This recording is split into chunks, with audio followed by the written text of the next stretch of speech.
Hey, what's up, guys? Welcome to another episode of Giant Mess, the super sloppy sports and entertainment talk show that's it's about the New York Giants, the New York Mets, movies, TV shows. It's got some comedy, some life lessons, some life stories. On today's episode, we're going to be talking about the heartbreaking Giants loss to the New Orleans Saints in the Big Easy. We'll also take a look at the playoff picture. That's right. We're not out, baby. We're mathematically alive. The two sexiest words on earth, and then we'll preview the Eagles game. Upset City, NFL season has been wacky. Why not? So with that, let's get started up in here.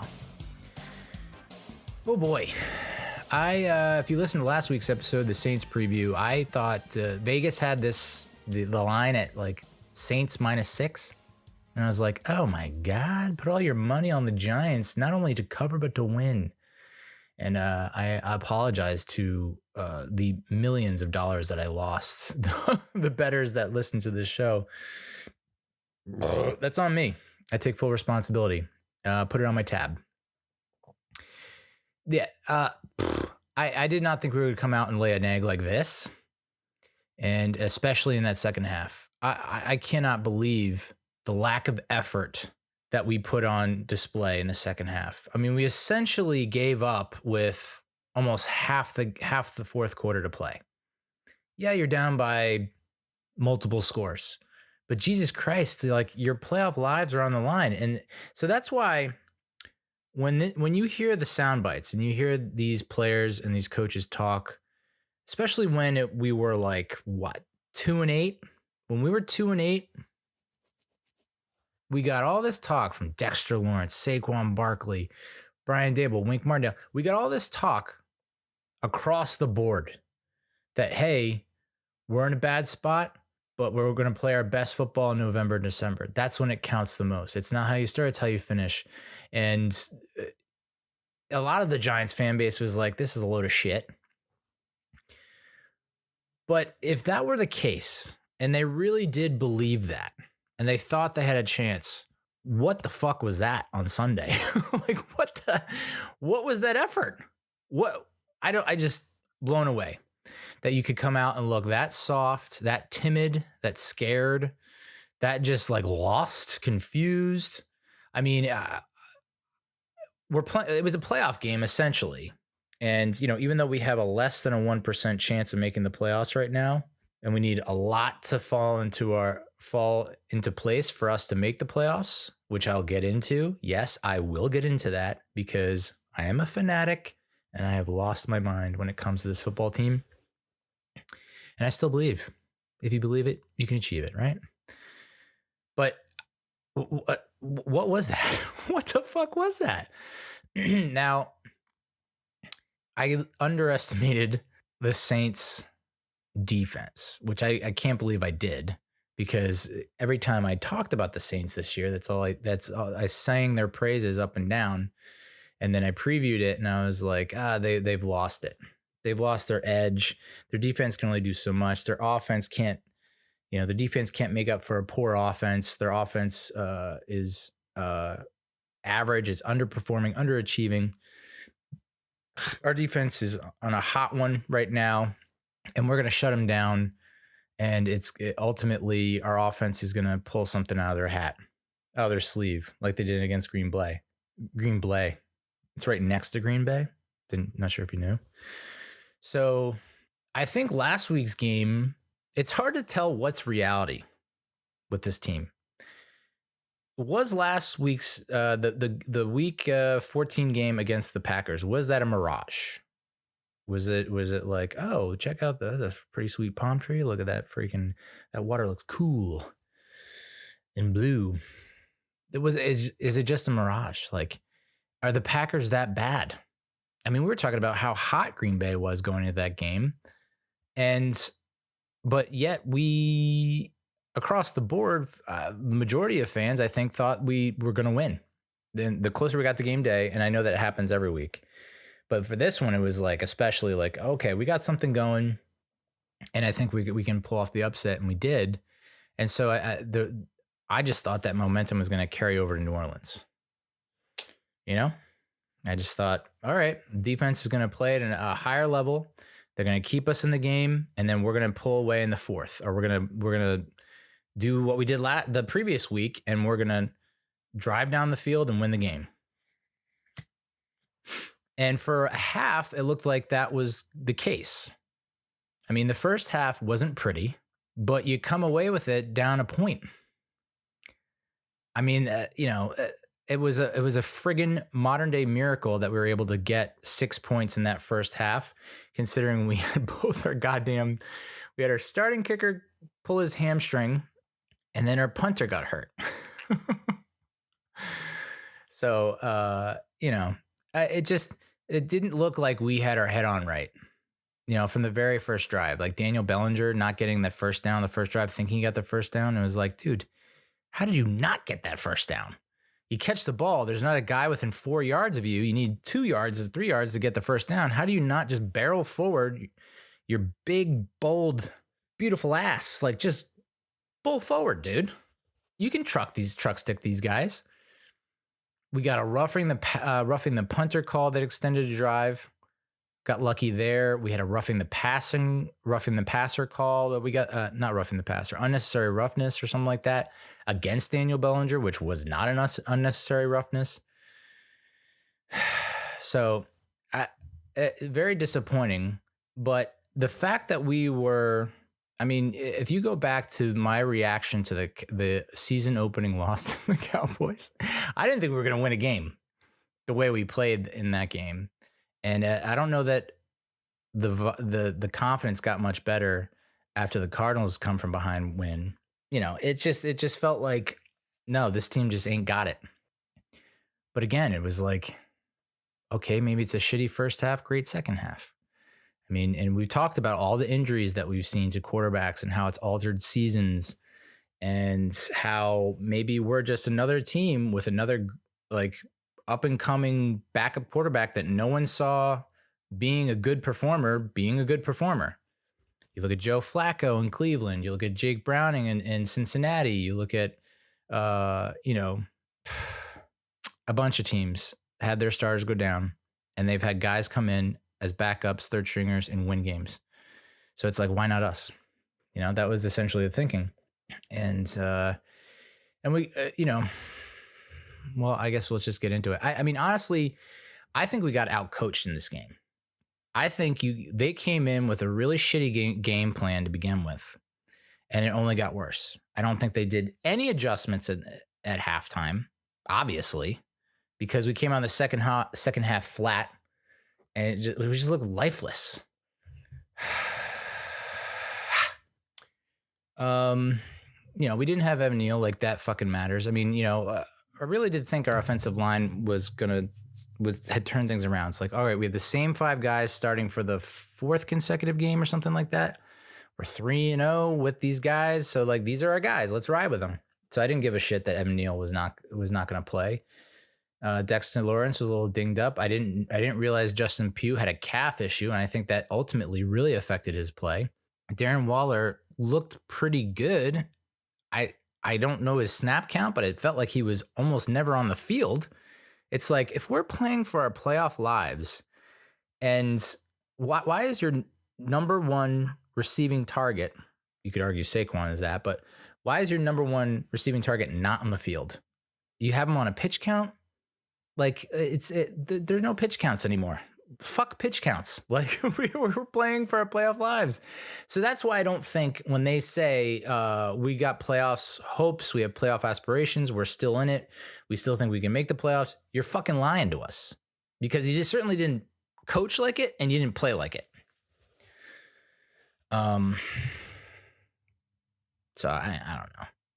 We're now 1-3 in indoor games this season. We're 1-5 in Brian Daboll's 2 years as coach in indoor games. We're 4-9 in the Superdome and 34-35 in indoor games since 1978. Yeah, I'm not a big fan of indoors. We're outdoor cats, apparently. So I don't like our odds going down to the Superdome. Every time I see that we're playing at New Orleans on the schedule, I almost always draw it up as a loss. But for whatever reason, I thought things would be different this year, and I was dead ass wrong. This is the fourth game in this season in which the Giants did not score a touchdown. The fifth game in which they had no offensive touchdowns. We converted only 2 of 16 third down attempts. It's our second lowest total this season. Of our 16 attempts, we faced a 3rd and long on 12 of them, 7 yards or more. So we talked about last week in the recap of the Packers game, not a lot of 3rd and long situations, 3rd and manageable all the time. It always seemed like on 1st or 2nd down, we're at least getting 5 yards. And so we're always set up for like a 3rd and 5, less than 7 yards. That was for sure not the case in this game.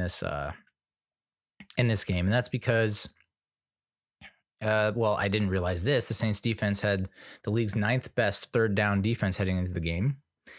Oversight on my part. Tommy DeVito was taken down 4 times in the first half alone and was sacked 7 times total.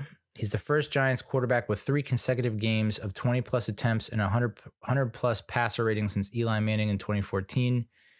And he's the first Giants rookie to do it. He completed 20 of 34 passes for 177 yards and with a 72.8 passer rating.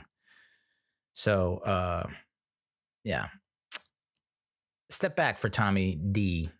Entering Week 15, the Saints had allowed the lowest opponent passer rating in the NFL this season, 74.7. So you had to feel.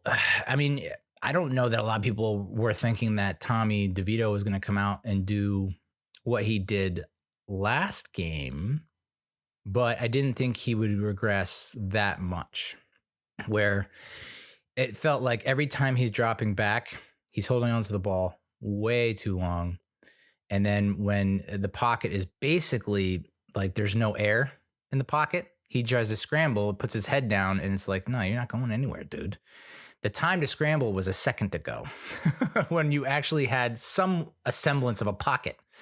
When there was some kind of avenue and window to creep through and slip through, you missed it. And now you're just getting swarmed. So I think a lot of those sacks were on him, and I still was not a fan. The play calling sucked. I was not a fan of the play calling at all. It's like, if you know that the Saints have that kind of 3rd down defense, don't get in 3rd and long situations. Put us in better situations so they're more manageable, and you don't have to rely on DeVito dropping back and having to wait for passing routes to develop, And, when he did scramble, he never looked down the field. Never. Which sucks because, if you look at from the behind the offense, that camera angle, the all 22, if you will, when you look from behind the offense, when they show those replays and he scrambles, it's like Jalen Hyatt wide open down the left sideline. So-and-so wide open on the right. So-and-so wide open on the left. So it's like he just didn't see guy. He wasn't looking. He was looking to run and pick up yards, and he wasn't looking up. So interesting, because you look at the Packers game and it was like he would drop back, and if he just seemed like he made quicker decisions. He would process it quicker. He was like, okay, first not open, second not open, I'm gone. This one was like first not open, second not open, third not open, fourth not. It's like, nah, dude, you don't have that kind of protection. All right. I know you're Italian, but you do not have the backing of the family. So, yeah, a lot of this was on DeVito. And a lot of it goes on the offensive line too. Pugh's hurt. Schmitz stunk. The 2 of them couldn't pick up a stunt to save their lives. So, is a recipe for disaster. We allowed pressures on 36% of passing snaps. Yikes.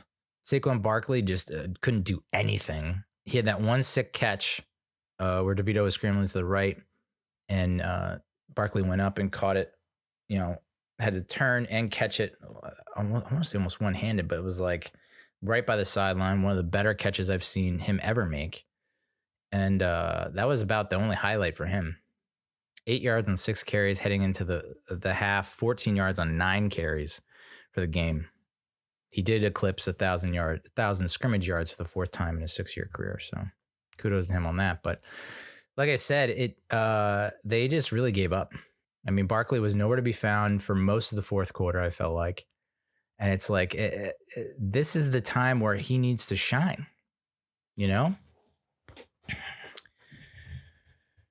We completed just 1 of 9 third downs in the first half. We were 2 of 15 overall. Yeah. So, I mean, like, phew.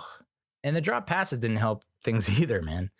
Darius Slayton with a drop, Jalen Hyatt with a drop. It's just like, what is going on? It just felt like we came, you saw from early on, and even pregame, the Saints just had like a certain confidence to them, you know? And I mean, the fact that they did that the hand gesture with the pinch fingers, the Tommy DeVito signature celebration, every time they sacked Tommy DeVito, so goddamn dumb, dude. And I know I'm a Giants fan, I'm biased, but like Tommy DeVito is an undrafted rookie who was a third string emergency quarterback forced into action that no one thought was going to be any good. They literally wouldn't let him throw a fucking pass against the Jets for more than a half and a quarter, almost half and a quarter. So like, it's a good story. It's a great story, but it's like the Saints must have watched some kind of film and tape, and they were like, "We're gonna destroy this motherfucker, and we're gonna let him know about it." And maybe that was part of the game plan. Is like, we're gonna do this celebration. We're gonna get in his head. I don't know, but they certainly were not scared of him at all, and they made sure that everyone knew about it. But it was like they're doing that shit, and we just like, there's just no reaction from us. There's no emotion. There's nothing. I mean, the offense stunk, but it's really the defense that helps us win games, right? It's very rare, like, especially this season. I don't know that there's ever been a game where the offense has won it for us, really won it for us. Cause it's like, if you put like our offensive numbers up with like most other defenses, I think we're not winning a single goddamn game. But, I don't understand the game plan from Wink Martindale. Well, going back to Kafka for a hot second. 2nd and 17, you hand the ball off. That's just, that right there is the epitome of what I'm talking about with the coaching and the game plan and the scheme. What the fuck are you doing running the ball on 2nd and 17? And a poorly designed run play, I might add. Like, we're just going to shotgun hand it off and run it up the middle? What the fuck? At least get a little crazy with it. There was like a lot. We saw so much creativity the previous week. A flea flicker that was, you know, it could have been disastrous, but turned out for the best. And then this week it was like, there's just nothing. There's no creativity. There's no like motion. There's nothing to help him out. Once you see 4 sacks in the first half, you gotta adjust, calibrate, dude. That's why I don't think Kafka will be back. I just don't. Like, what are you thinking, man? Oy. I mean, the play calling was atrocious from start to finish. The defense was not much better in terms of the scheme. Why the fuck were we playing zone defense so much? So much. If there's one thing that I hate watching NFL games, it's watching a mushy zone defense get shredded. I mean, it's just, it's so fucking, 10 times out of 10, dude, would much rather get beaten man to man. Much rather. At least you have a fucking shot. At least you're trying. This is Odin defense. You just have motherfuckers standing around. It's infuriating to watch. Just seeing guys just stand there. Trying to read Derek Carr, who is not a rookie, dude. It's like, I can understand if you want to bait a rookie into throwing something. Maybe that kind of shit would work against a Jordan Love or something like that. It's not going to work against Derek Carr, dude. What? I mean, like, they put up a graphic where he's one of 4 quarterbacks in NFL goddamn history to throw for 3,000 yards each season in his first 10 seasons. 1 of 4. And I know he's caught a lot of shit over his career, especially with the Saints, because they have looked inept and they looked like they were falling apart the previous week against the Panthers. But there's no better way to get right than to face a zone defense. And how many times during that goddamn game did you see our defenders, after a big play or a touchdown, look at each other and be like, well, I thought you were supposed to be there, and I'm and it's like, if you just play man, there's no question, my guy. That's your guy. You cover him, and that's it. And if you get beat, so be it. The zone defense, I don't get it, especially from Linc Martindale. Dude, we're fucking 5-8. We were 5-8 and going this game. We have a very slim chance of making the playoffs anyway. How about we start playing like it? Fuck it. Throw caution into the wind. I don't understand why we're being cautious at 5-8. We have such a remote chance of making the playoffs. You might as well just go balls to the wall, my guy. Why the fuck are we playing soft, timid defense? We saw the same exact thing against the fucking Eagles in the divisional game. And that drove me up a goddamn wall, because we're not supposed to be in this position. No one thought we were supposed to make the playoffs. It's a rebuilding year. We pull off an upset win against the Vikings, even though a lot of people thought they were frauds. Just go balls to the wall. Like, everyone and their mother knows that we're not a contender. Talent can't execute the kind of game plan that I guess the coaches want. But like, if you're going to go out guns blazing, dude. And they didn't do that. It's such a sorry, sad way to end a season, to go. And I hope to God they don't do that against the Eagles. Like, at least what I appreciated about that 49ers game is we didn't have a fucking shot in hell of winning that game. We didn't have Saquon. We didn't have Andrew Thomas. We needed our defense to come up big. And we blitzed the fuck out of Brock Purdy. And Brock Purdy handled it. Kudos to him. I'd rather do that and see if he can handle it than not do it and just let him pick us apart with these fucking wide open guys in his own defense. To not put any pressure on receivers, on running backs, on tight ends, on the quarterback, to not put any pressure on anyone to make a play and just say, I mean, your gift. I mean, I know Christmas is right around the corner, but Jesus Christ, you're gift wrapping chunk plays left and right. Our streak of at least one interception ended at 4 games. We had 0 takeaways in this game. I don't even think we came fucking close to getting a takeaway. Jason Pinnock had our only sack. Where was that for the rest of the game? Where the hell was that? Saints only allowed pressures at a league best 15.6% of passing snaps. Yeah. So that might have glossed over that in the preview. They have an above average offensive line. And it has become clear now that the Giants' defensive line cannot generate pressure against above average offensive lines. So back to the drawing board with the defensive front. Saints converted 6 of 11 third downs and controlled the clock for almost 33 minutes, scoring 17 unanswered points in the second half. They converted 37 point. They were going into this game. They converted only 37.5% of their third downs, which is 19th best in the league. So why couldn't we get off the field, dude? Why? I'll tell you why. And this is without Chris Olave, by the way. I guess probably their number 1 receiver. This is without Chris Olave. How do you let that happen? I'll tell you how. Zone defense. These next 3 games, we should not play a lick of zone defense. It should be all man and it should be all blitzing. And if your guys don't have the stamina or the endurance to keep up with that and to play like that, you got to rotate. Keep the guys fresh. I don't care. I don't care who's out there. Play man.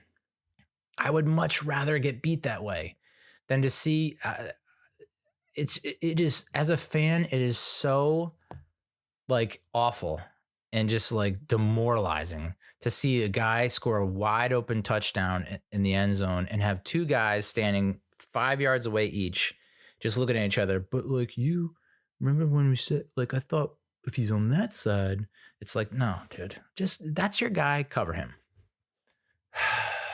Derek Carr completed 82% of his passes, 23 of 28 for 218 yards, 3 touchdowns for a 134.8 passer rating. It was his highest passer rating since 2018.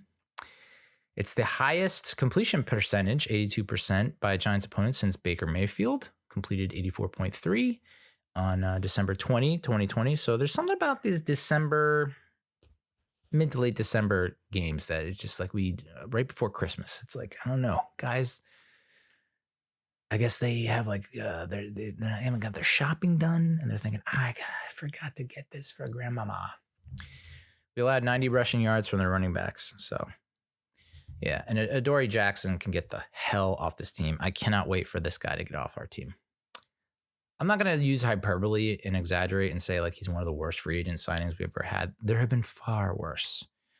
But I would say, and I don't think I would get many detractors or much disagreement on this. One of the worst free agent contracts. Did not play up to his contract, right? Hurt a lot of the time. Hardly any interceptions. Was rarely a lockdown guy.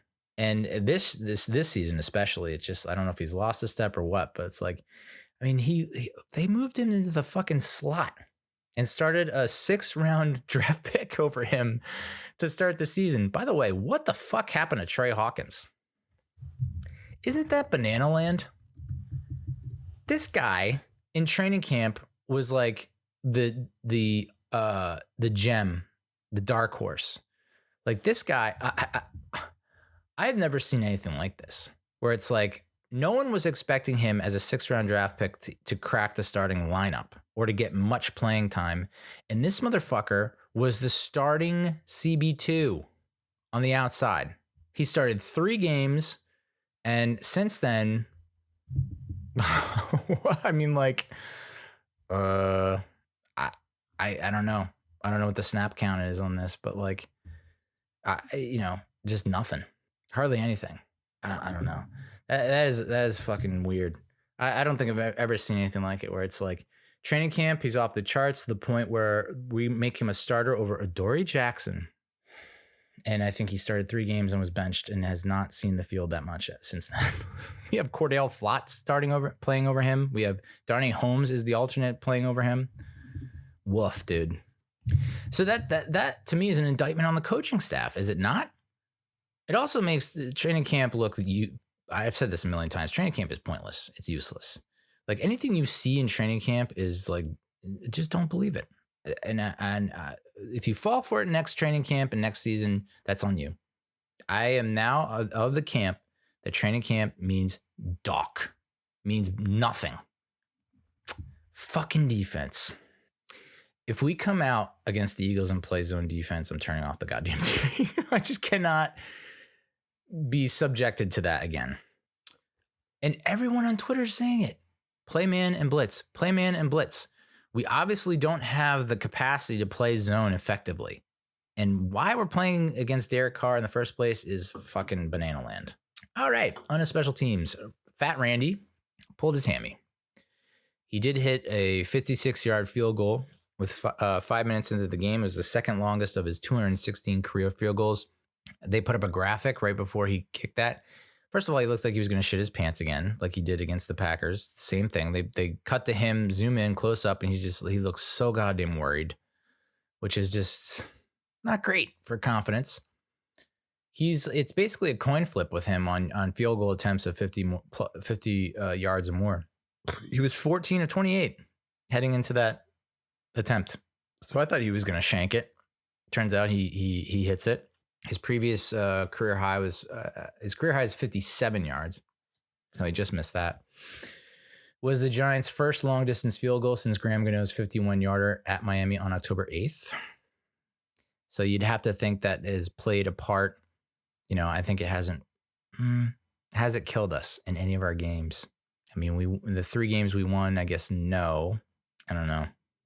It'd just be nice that like when we get to the 40, we know we have a shot of scoring. And I don't think. And now that he's hurt, I don't know what the fuck we're gonna do. And the Scottish Hammer also got hurt, but he did make his first field goal attempt. It was his second field goal attempt. His first field goal attempt was for the Browns against the Jets 2 days after Christmas 2020 in MetLife. Was also in the final play of the first half. It was shortened to the right. But he smoked that ball. Whoa. Like that would have been good from 60. one, probably. I think. It was a 40-yard field goal, right? And he hit it. It was like 3/4 up the net, halfway up the net, 3/4 up the net. Yeah, he would have nailed that from 61. But then he got hurt. So it's like any idea of like us attempting something from 40, getting to the 45. I was like, let's just, as long as we're just scoring, I don't care that we're not scoring touchdowns, because I thought that the defense was going to continue, their first half trend of like holding the Saints. And I thought we could have maybe won with field goals. I was like, let's just get three. Just get three. This was the first game in which two different Giants players kicked field goals since 1994, when David Treadwell kicked a 19-yarder and Brad DeLuiso added a 49-yarder in a 10-6 loss to the Pittsburgh Steelers. It's wild that we carried two kickers for like, I want to say 2-3 seasons. That was wild. And the fact that I don't know why we kept David Treadwell, because of his accuracy. Like Brad DeLuiso had the cannon leg. He was the kickoff guy. And I guess they just assumed like he just is not accurate. But yet I vividly remember him having multiple long ass game-winning field goals or clutch field goals. I don't know. David Treadwell. My God. That was a Dan Reeves signing. The first season, this was the first season since 1985 in which three different players kicked field goals for the Giants. So we now have Gano, Bullock, and Gillen. Jamie Gillen, who looks like he's going to the Pro Bowl and deserves it, I think. And I apologize for shitting on him all of last season. He's done a bang-up job this year. We'll see how hurt he is. This game against the Eagles is going to be fun. It's going to be interesting. So yeah, that's the Saints game. My God, if we won that game, I mean, we would be at a fever goddamn pitch. But so Daniel Jones, we haven't talked about him. So I saw this on, I think it was the Athletic. His $35.5 million salary for 2024 was fully guaranteed at signing, which is why there's no chance the team will dump him this offseason, and why the injury guarantee won't enter the equation until 2025. So everyone proclaiming RIP DJ, back that ass up, that's not the case unless they find a trade partner. I mean, it's crazier things have happened, but I just can't see them moving on from him this offseason. So it'll be 2025 for all the DJ haters. You got another full season of beautiful Danny Dimes mastery coming at you. But it does, and I think this is the last season we'll see Tyrod, right? And if anything, Tommy DeVito has pretty much, I want to say cemented himself as the prime candidate for the number 2 spot. Should they just blindly, automatically pen him in, slide him in and say, no, we're not going to give you any competition? I don't think that's the approach. I really don't. I really do think you bring in a third guy, and maybe it's a starting quarterback who's fallen from grace, who can be acquired on the cheap.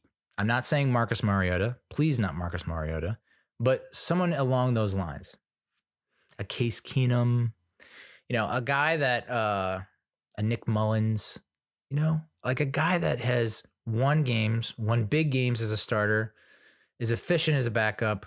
Why not bring him in and give Tommy DeVito competition? And then,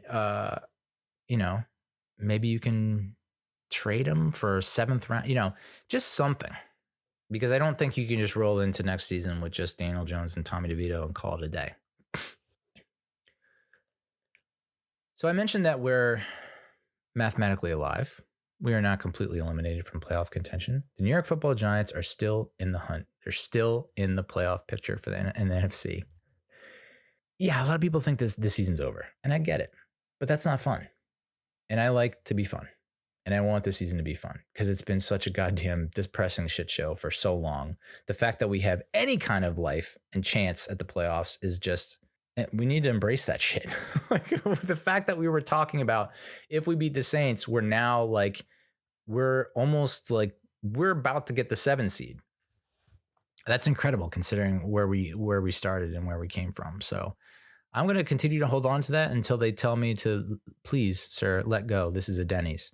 Like, I want someone to say, until they say officially eliminated, I'm going to roll with this. So how delusional am I? Right? Everyone's like, everyone's tossing the towel. Everyone's throwing in their hat. Right? They're like, no, nay. They're giving eulogies left and right. And I say this. Did you think that the Seahawks would beat the Eagles with Drew Lock? Maybe. Eagles are winless in Seattle. I think they're like 0-10, 0-7 or something like that. Jalen Hurts had some kind of illness, had to fly in a completely separate flight than the rest of the team. Darius Slay was out. Cam Jurgens is out. It was rainy. Who's to say that doesn't happen again next week? Sure, the Rams have looked really good against some really good teams. Beat the fuck out of the Browns. And they were running away with the game against the Commanders, but if you look at the final score, it's 28-20. Those are two teams we're facing the next 3 games. So it's like, I choose to believe that the Eagles are in a landslide. This is a monumental collapse, and this is a downfall of epic proportions. I'd like to believe that, and I'd like to see that through. Wouldn't it be nice? It's just like the wheels have come off. Their defense is not the defense from last season. And, their offense is not the same offense. Would it be nice if Lane Johnson decided to take a surprising vacation on another planet? That would be great. Or if his groin exploded and somehow he wasn't able to sew it up and stitch it up and go out on the field. Because when Lane Johnson plays, they win. When he doesn't play, they lose. So it's like, if someone, I don't know, maybe Tommy DeVito's agent can put this together, can ensure that Lane Johnson doesn't play, that would be fantastic. So, how do the New York Giants make the playoffs in 2023 at 5-9 with 3 to play? We have less than a 1% chance of making the playoffs. There's a 99 point some odd percent chance that we're not going to make the playoffs. There's still, you tell me there's a chance. So here's what has to happen. I've decided to play around with ESPN's playoff machine. It's sad that I forgot about it and I haven't been using it, but it's like when I didn't really need to use it for a lot of years. So I've rediscovered it and I fucking love it. Typically, I look at playoff status, even when we're having a shit season. I'm like, well, we still have a 1% chance. I've run a couple scenarios through the playoff machine, and there is a scenario, and it's not very hard to envision. And I can't believe we have only less than 1% chance, because I do believe the season is cray-cray. The Packers beating the Lions in Detroit on Thanksgiving. Cardinals beating the Cowboys early on in the season.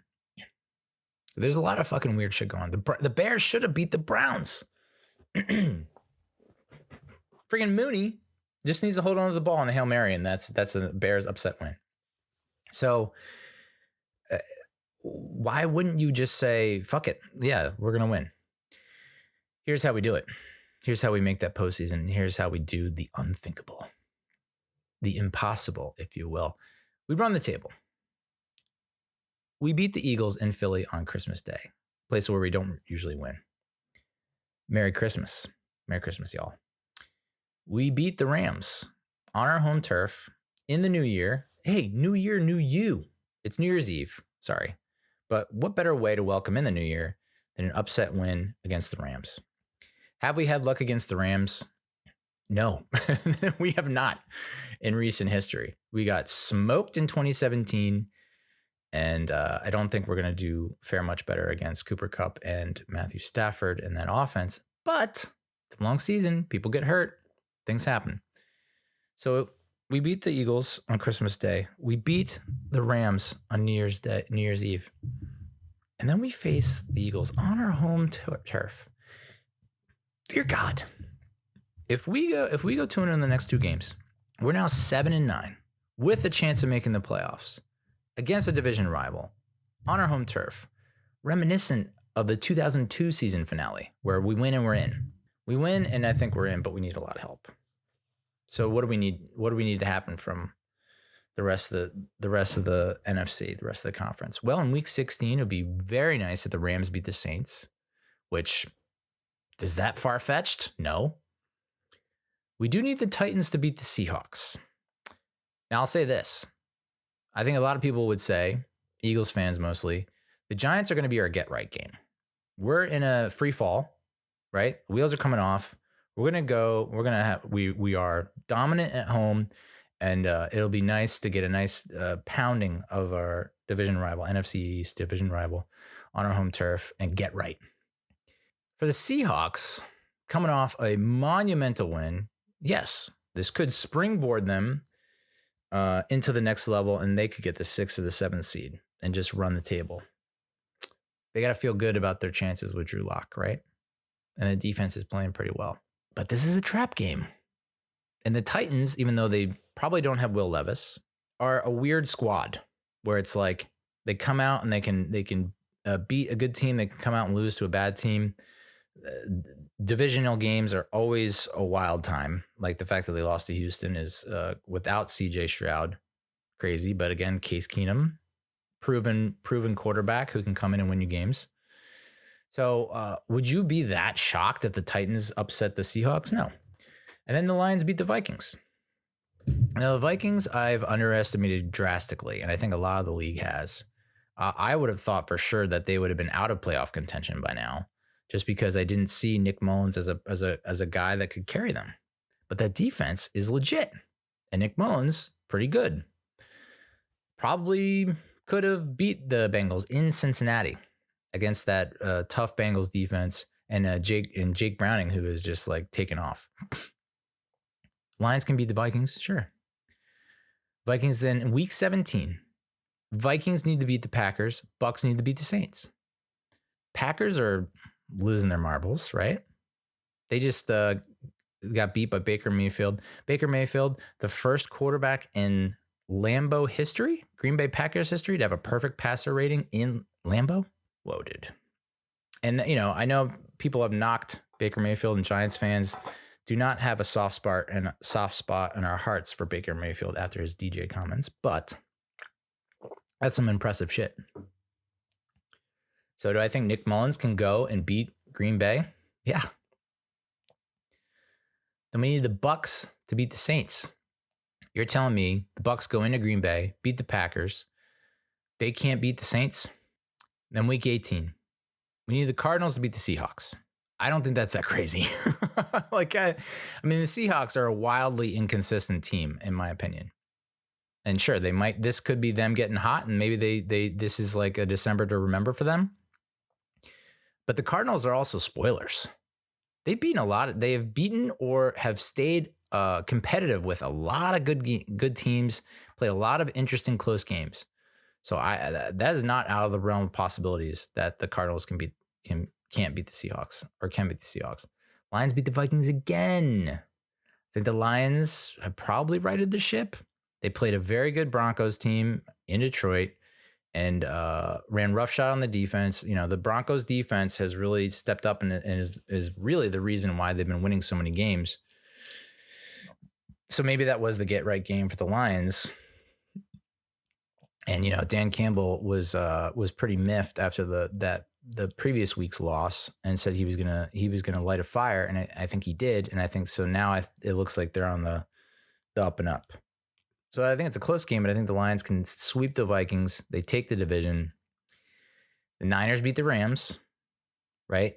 And that might come into question, right? Because if that's the season finale, and if the 49ers have that number 1 seed locked up and the Rams are playing for a playoff spot, that's where it can get tricky. Where it's like, okay, Niners are going to sit everyone. Rams are going to run up the score. And so that's that. Hopefully that doesn't happen.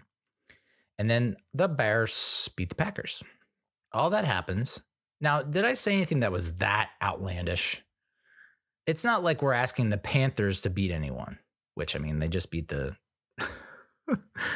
Falcons. So it's like, and they took it to the Saints. So, I mean, the Panthers are another team where it's like people think they're just going to lay down. They're 4-10 now or something like that. Panthers could be tricky for a couple guys, a couple teams looking to make the playoffs. So the way I see it, if all that falls in a line, you'd have the Niners as the 1 seed at 14-3. You have Dallas winning the NFC East at 13-4, even though, everyone thought they were going to win the Super Bowl before they played the Bills, and then they got smoked against the Bills in Buffalo, which I saw coming. That was not like, Bills are on a hot one right now, and they're streaking, and I think the Cowboys got a wake-up call. And it's also like, the Cowboys beat the Eagles, right, handedly, and everyone's like, oh, they finally beat a good team, but it was at home. So can the Cowboys beat a good team on the road? They haven't had to do it yet, or they haven't done it yet. So they're the 2 seed. The Lions would be the 3 seed, winning the NFC North. The Bucks, the Baker Mayfield led Bucks, would get the 4 seed NFC South winners at 10-7. Eagles would get the 5 seed at 11-6, which is, I pray for days like this, right? Where it's like they started 10-1, something like that, and to finish 11-6, right? That would be so juicy. And then the Vikings would get the 6 seed at 8-9, and then our New York Football Giants would get the 7 seed at 8-9. That's how it's gonna play out. So as a 7 seed, we would go to Dallas and play the Cowboys in Dallas. Odds are, unless this is like, this is not 2007, this is not 2011. I don't see us going into Dallas and beating Dallas in Dallas. Of course, if this all goes down the week of that game, I think we're gonna win. As of right now, looking at that, I'm like, yeah, probably not. The 6 seed Vikings would go to Detroit and play the Lions, the 3 seed Lions, which I got a weird feeling that, okay, the Vikings stick it to the Lions in their 2 regular season matchups. They face them 2 of the last 3 games. They lose both of those games, but then they go into Detroit, and I think they might pull out the upset. And I hate to say it because I want Detroit to go far. I really want the Lions to. I wish they would. I don't know how they would take down the 49ers unless Brock Purdy gets hurt, or Debo gets hurt, or McCaffrey gets hurt, or Kittle gets hurt. But that was my hope, was that the Lions would be our NFC representative in the Super Bowl. That would be so sweet. But yeah, I could very easily see them losing to the Vikings in the wild card. And then the 5 seed Eagles go to Tampa Bay to play the Buccaneers, the 4 seed Buccaneers, which even despite an atrocious end to the season for Philadelphia, where they finished like 1-5 or something like that. Woof. I think it's a close game, but I do think the Eagles pull it out. So, and that's my delusional take on how the Giants can make the playoffs. There's 3 games left, and a lot. Dude, the NFL is a roller coaster week to week.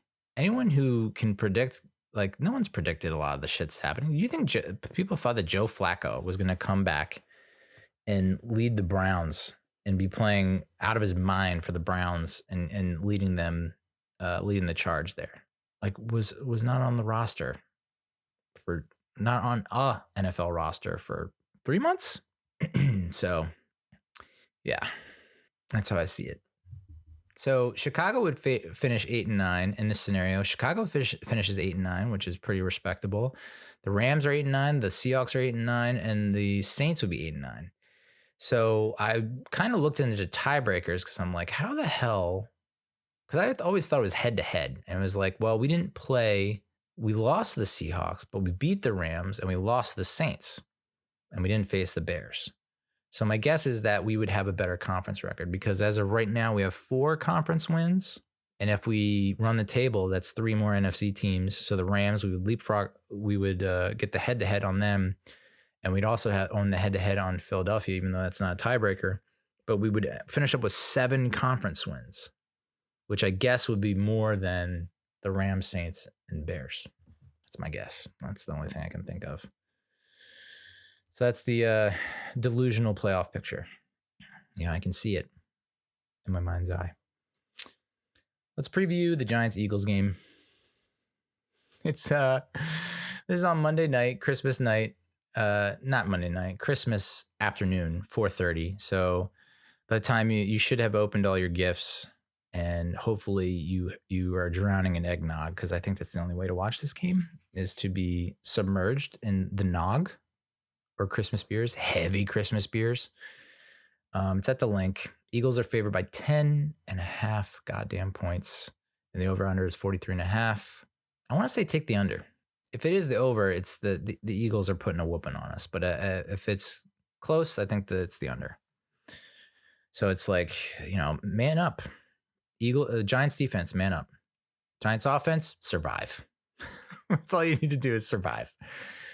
Tommy DeVito has finally surpassed Daniel Jones as a 2023 passing leader with 1,000 yards, 8 touchdowns.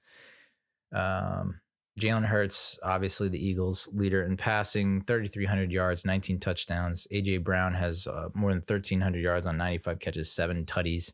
And DeAndre Swift is their rushing leader with almost 900 yards on less than 200 carries, 4 touchdowns. They're all going to be problems for us. I mean, it's just everyone's going to be a problem. So how you address that, how do you approach that? You 1,000% need to put a spy on Jalen Hurts. Who that is, I don't know. I don't think it's Michael McFadden, but maybe it is. Do you put Bobby Okereke as your spy? Is Isaiah Simmons your spy? I think it's Isaiah Simmons, even though he does have a bum ankle. Yikes. Will Jalen Hurts be healthy by then? I would assume so. Unless I somehow gave him my fucking cough that I had for 2 months. So yeah, spy on Jalen Hurts. You double team AJ Brown, and you make Dallas Goedert and Devontae Smith beat you, which they can and they probably will. But I just don't want to see AJ Brown running amok. How do you handle DeAndre Swift in the run game? I don't know. I honestly don't know. This is one of those situations where it's like you're going to need to put a safety up. Is it Dane Belton? Do you put, I think Jason Pinnock is the biggest of our guys. So you put him up towards the line. That means you need Xavier and Dane back. Is Isaiah also on the field in that situation? Do you feel at all confident in having Cordell Flott on the field? What's up with Adoree Jackson? So the defense feels like it's, and it's also tough seeing Julian Love play so well on Monday night. I know that he like the broadcast team was all over him, thinking it was pass interference on his pick in the end zone. I do kind of miss Julian Love, don't you? It feels like if we had him this year, can you imagine where we'd be at? He's worth at least a win or two, I think. Call me crazy. And you will continue to call me crazy. So last 5 matchups, I mean, do we even need to go over this? We haven't won since November 21. And even that was touch and go. But it, 38-7 blowout in the playoffs. 22-16 when they had basically all their starters, or we were sitting our starters. Were they playing their starters? I think they were playing their starters. Yeah, but they were toying with us. 48-22 was that second game from 2022 in December where it was just ugly. And then 34-10 day after Christmas 2021 at Philly. So Philly now leads the all-time series 93-88. Philly is 5-1 at home, 7-5-2 against the spread. They're 7th in points scored per game, 26th in points allowed per game, but they are 23rd in takeaway differential. So if I had to guess how we can win this game, it's forced turnovers, as many as you can. I don't think 3 is going to get it done.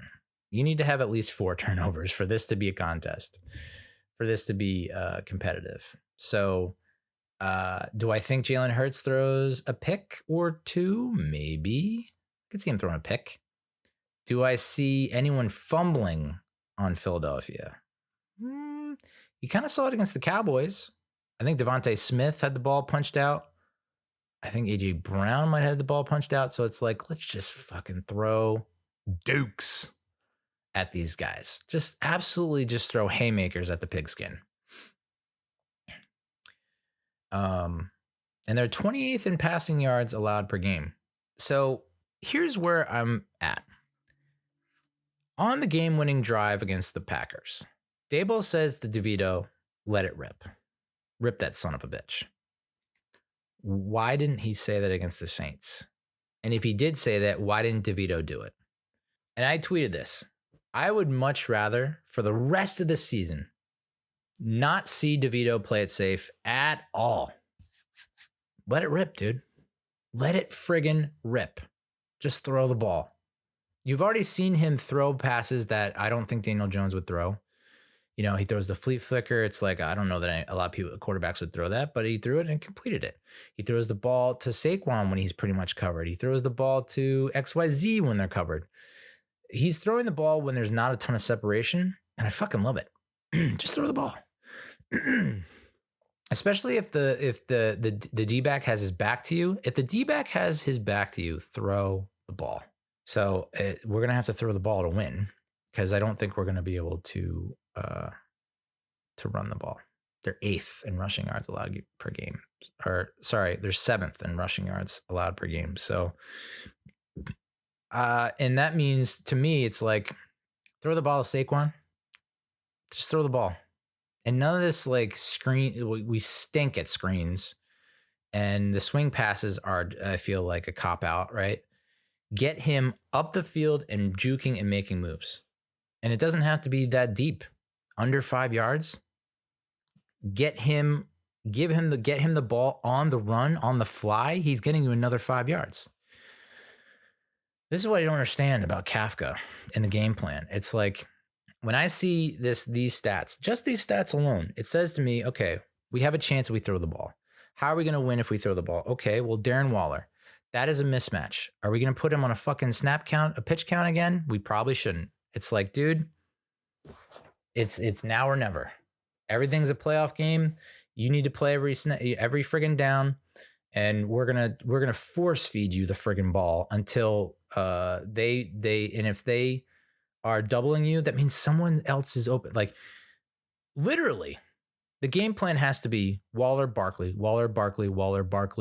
mix in a Wandale, mix in a deep shot to Hyatt, mix in a deep crosser to Slayton. That's it. I mean, and that's where I think a lot of Giants fans are so confused, where it's like, it feels like we have decent speed at the receiver position. It feels like we have guys that can make moves and get open. Wandale, Jalen, Darius. So, like, what's the deal here? And Bart, like, I understand protection doesn't hold up against average to above average defensive fronts. And so you do have to get rid of the ball quickly. Opposing defenses know that. The opposing DCs know that. And they're going to crowd the line of scrimmage, and they're going to jam, and they're going to make it difficult for these speed demons to get up to speed. I get it. That's where Darren Waller comes into play, and that's where Saquon Barkley comes into play. And if the defenses are more focused on them, someone else has to be open. I don't know. We're not going to be able to run the ball. So if Tommy DeVito throws the ball 60 times this game, I'm not batting an eye. Just throw and keep fucking throwing the ball. Keep throwing the ball. Keep throwing the ball. And if you do decide to run the ball, it can't be the bullshit plays that we've been dialing up. It cannot be those. It needs to be something where it's some sort of deception or something. Like this whole, we're just gonna like line up and 3 yards in a cloud of dust. They're like, we're not doing that. We can't do that. So that's how we win on the offensive side of the ball. I've said how we went on the defensive side of the ball. How do we stop the run? Yeah, you gotta play man. You gotta pass blitz, run blitz. I don't think you would find a gripe or an argument from anyone associated with the Giants, fans or otherwise, who would disagree with you blitzing on literally every play. Just sending a different guy or guys every freaking play. What do you have to fucking lose? As far as Eagles injuries go, I mean, who knows Hurts should be 100%, right? I don't think the illness, it doesn't sound like it's going to be too bad. Devils just lost. God damn. So I don't think the Eagles came away from that game with too many injuries. I saw that Devontae Smith went down. He got like whiplash in the shin or the knee. And then A.J. Brown came up limping a little bit. So it'd be interesting to see what the injury report is towards the end of the week, but I assume all those guys are going to play. I mean, who knows? Like maybe Pugh, it was a 1 week thing, it was later on the week that he got hurt or that it started to pop up on the injury report. So maybe it's just like a little minor tweak thing that he wasn't accustomed to. And so that's what threw off his play. I don't know. But no one's giving us a snowball's chance in hell. And I fucking love it, dude. Because it's going to be so sweet when we upset them twice. All right. So that's the Giants Eagles preview. I guess we talked Mets for like a hot minute, literally a hot minute. Steve Cohen, New York Mets owner, hosted Japanese free agent pitcher Yoshi Yamamato for dinner. Feels like that's going to be the big fish, right? For this offseason, that's going to be the one big signing that we would do. And if we don't get him, I guess the reports are that we would not have a big splash signing. And I'm okay with that. Like I've said it from, when they signed Verlander and even when they signed Scherzer, I was like, you're putting a lot of money into the guys like who are past their prime or might not, I don't know. So if we don't get Yamamoto, not to say that Yamamoto is a Scherzer or a Verlander, he's a young guy, but apparently the price has gone up on him a significant amount. And I think Cohen might be a little bit over like these big splash contracts. So would I be heartbroken if we don't get him? I mean, it's disappointing. I wouldn't be heartbroken. But I feel like we have other options. What sucks, though, is not that he's dragging his feet, but like I guess a lot hinges on his decision, right? So it's like the longer he waits to make his decision, I think a lot of these other teams can go out and sign. But I guess that's how the dominoes will fall. Maybe that's that's what's going to happen. It's like as soon as Yamamoto signs, we're going to see a flurry of signings from the teams that didn't get Yamamoto.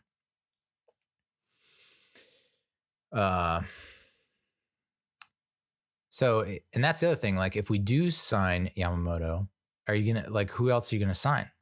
Because you're not gonna go into your.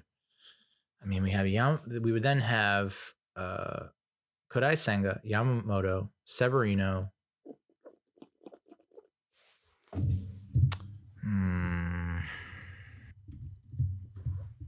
Of course. Quintana, Peterson, McGill, Lucchesi. Yeah, so you're still kind of missing that fifth starter, no? Quintana, Severino, Senga, Yamamoto. Yeah, you still need that fifth guy. And I mean, I really don't want to roll into the next season thinking that McGill, Peterson, or Lucchesi. That just feels like that's going to be a turnstile. We're just going to rotate through them throughout the year, and it's going to be like, well, is this like another? That's shaky, dude. I do not feel like that's good. So I think it stinks that the thought process is. I don't think the thought process is we sign Yamamoto and then that's it. We're not going to sign any more pitchers. I hope that's not the case, but I don't know. Do your thing, Uncle Stevie. I think it would be worth it, and it would be fun, dude. So with that, that's the end of the show. That's the end of the episode. Thank you for listening. Thank you for watching. What's coming up? We'll give you a sneak peek, a preview, a tease of what to expect. Should have I'm kind of going back and forth and debating and struggling with this internally, but you should have a life-related episode, another one this week, and then Wednesday, and then you might get one more episode this week, and I'm still trying to figure out what that would be, but hard to say that there would be any new episodes the week of Christmas. I took off the week of Christmas. I'm going down to South Carolina, picking up my daughter. She has early dismissal on Friday, so we're picking her up and heading straight down to South Carolina. We'll probably get in at 1:00 in the morning, which would be so fun, but at least we're there, right? And then I don't have work. I took off that whole week. So odds are I probably won't be able to record anything new, but I might be able to break out the old laptop and put something together for the end of year. We'll see. Probably not. But then New Year's Eve, oh boy, I haven't looked forward to a New Year's Eve like this in a long, long time. It's gonna be a good one. It's gonna be a good one. I'm like so goddamn excited for what's about to go down on New Year's Eve. It's nothing crazy, but just really nice. So you that first week in January, you probably should get a recap of that, or maybe not. Maybe I'll keep it secret. Ooh, this is where I wish I had a Patreon and be like, you can pay me, and I'll if you all pay, I'll give you all the details. No, I wouldn't do that. So yeah, that's the episode. That's what you can look forward to. And at end of year stuff like this, like I just found out that Lights Camera Barstool is coming to an end as a podcast. They're no longer doing a long form podcast, which was tough to hear because I do appreciate that. And like My Mom's Basement, another Barstool podcast, if they fail to hit a certain number, I think they might be donezo with the podcast, which sucks because I enjoy their content. I don't have a budget. I don't think I'm like losing a crazy amount of money on this, and I do have some things in the works for the new year. So there might be a slightly different version of this in the new year. I'm playing around with it. But if you have any thoughts, send them my way, dude. You know the deal. You know the drill. Real Cinch on Twitter, Instagram. Giant Mess has a Facebook page. There's a YouTube channel. Do you even know there's a YouTube channel, dude? Go check that out and subscribe. And yeah, 2023 ended very well, or is ending very well. I couldn't have asked for a better ending to 2023. And this is one of those situations where it's like, I don't think I've had this much hope and confidence and happiness and content and satisfaction and fulfillment and eager anticipation and optimism ending a year and going into a new year. I can't even tell you. I really can't think of a time. Maybe 2013 going into 2014 was the last time, that was like, I would post pictures from that New Year's Eve and my mom was like, I have never seen your face like that. Is that, I don't know. Is that what you call a smile? So yeah, Jesus Christ, it's been 10 years. Wow. What a 10 years it's been, huh? So yeah, things are looking good. Knock on wood. And what would be even better is if I could just figure out what makes you guys tick and what makes you guys stick around past a minute. So maybe that's the case. It's like I just got to keep chopping up these short videos, reels and whatnot, and get those up and running because I think that might be the solution. Like do a little fishing. Here's some bait. Can you take it? Can you dig it? I hope so. Now, if something happens and I'm not able to record any more episodes for 2023, which is very well could happen. Life, am I right? Happens. I hope I hope my Jewish brethren are having a happy Hanukkah. I think it might be over. I think Hanukkah's over already, but I hope you all had a happy Hanukkah. And I think Festivus is coming up pretty soon, right? And I'm not sure when Kwanzaa is, but happy holidays and happy New Year.